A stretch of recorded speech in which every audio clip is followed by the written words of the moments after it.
Of the United States. You obviously are here to respond to the critics as we do watch Hakeem Jeffries take to this lengthy speech on the House floor. How do you respond to his criticisms? I mean, one of his biggest points is that this bill will hurt the country fiscally. To that you say what? No.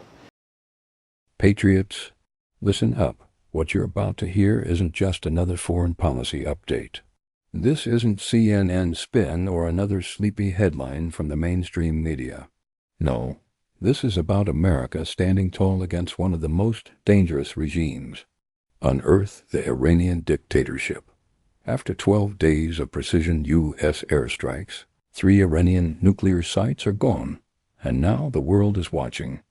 Because President Trump has made one thing crystal clear: America will not sit back while the world's top sponsor of terror tries to build a bomb. The ceasefire is holding for now, but we all know how fragile that is. Just before flying out on Air Force One, President Trump was asked about regime change. His answer? Classic Trump. He said, "We're not in the business of endless wars, but if chaos is what it takes to stop a nuclear threat, then so be it. We will do what must be done." Now, here's where it gets really interesting. Enter Crown Prince Reza Pahlavi, the rightful heir to a free Iran, the man the current regime fears. He's been in exile since 1979, but folks, he's ready to lead. And he's not talking about more bloodshed. He's talking about freedom, democracy, and rebuilding ties with the United States. No.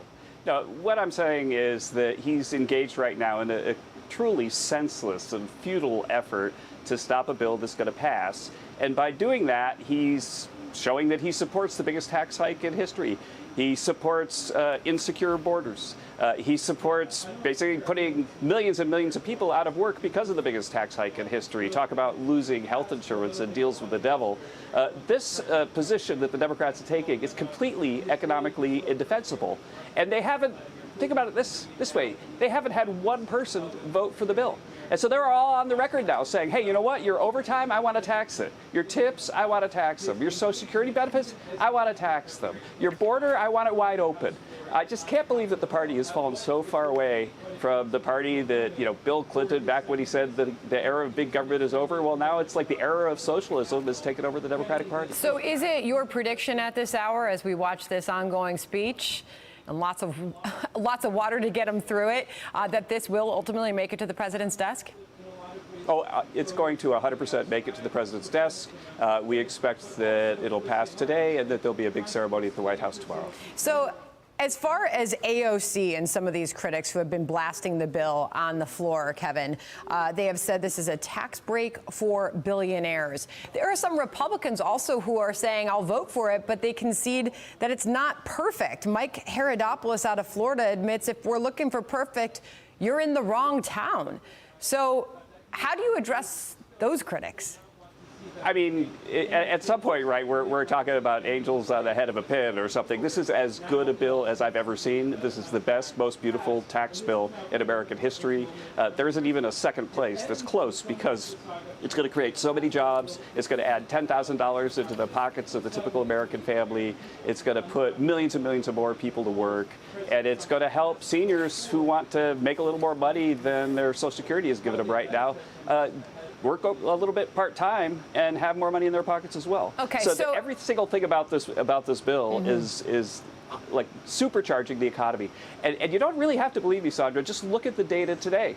They had a huge job number today since President Trump's in office, because people are anticipating all the positive economic effects of his policies, that we've created more than 2 million jobs for U.S. residents, and everybody said that while we were deporting the illegals, that it would make it so that there wouldn't be any jobs, there wouldn't be any production, we'd have a recession, and we've actually cut non-resident employment by 500,000 at the same time. And so we're creating all these jobs. We just got advanced durables numbers today that showed that there's a capital spending boom as well. So this is as good as it gets for an economy, and it's as beautiful a bill as I can imagine. So let me dig into that a little bit, because obviously you're warning that of the economic peril that would follow not getting this through, and Sure.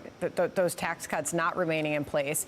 But what can you tell us about the impact this will have, with your certainty that it does make it to the president's desk?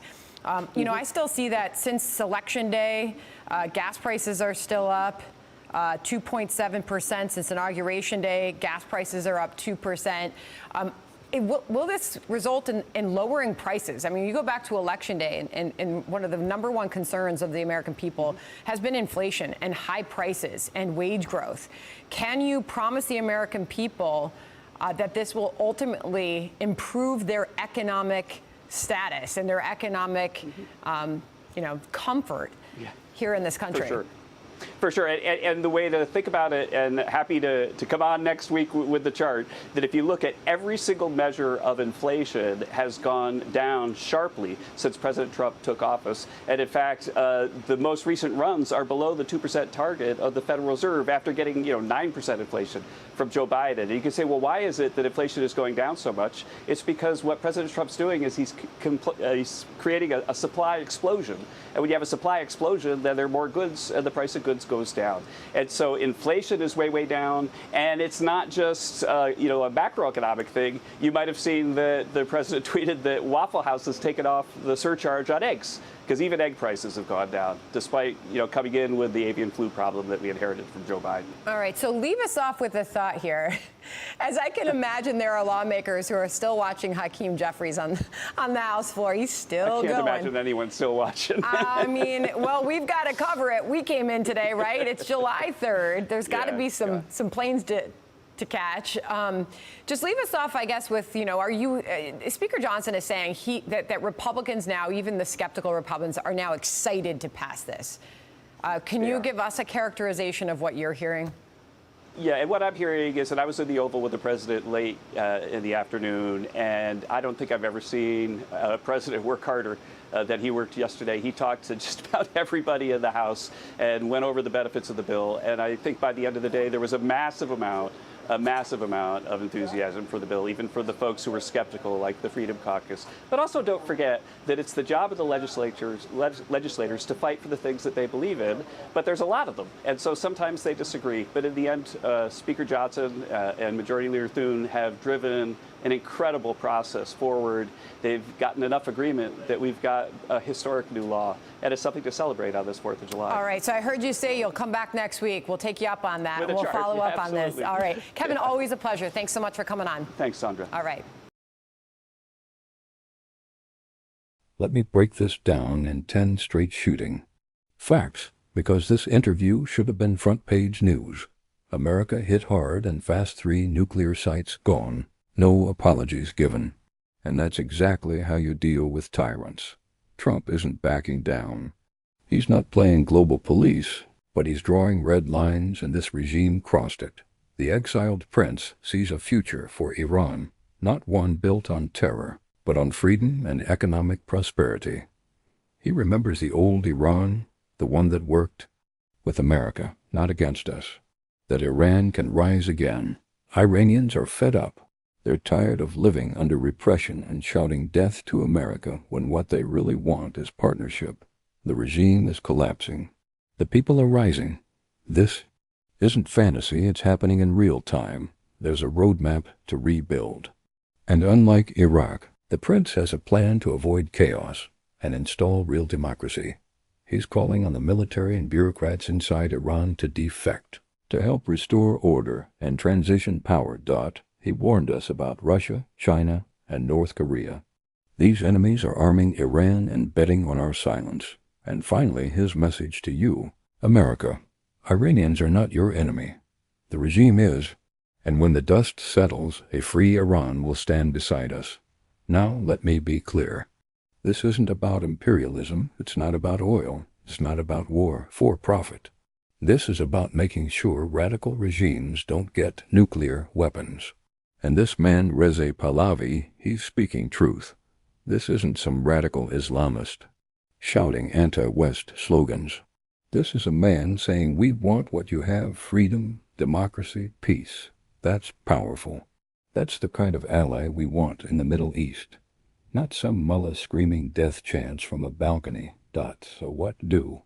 We do? We stand with the Iranian people, not the regime. We support President Trump's tough line.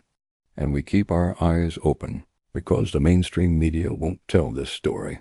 but we will. If you believe in standing strong against tyranny, smash that like button, share this video with every patriot you know, and subscribe for more unfiltered truth. Don't forget to turn on the notification bell. We're just getting started.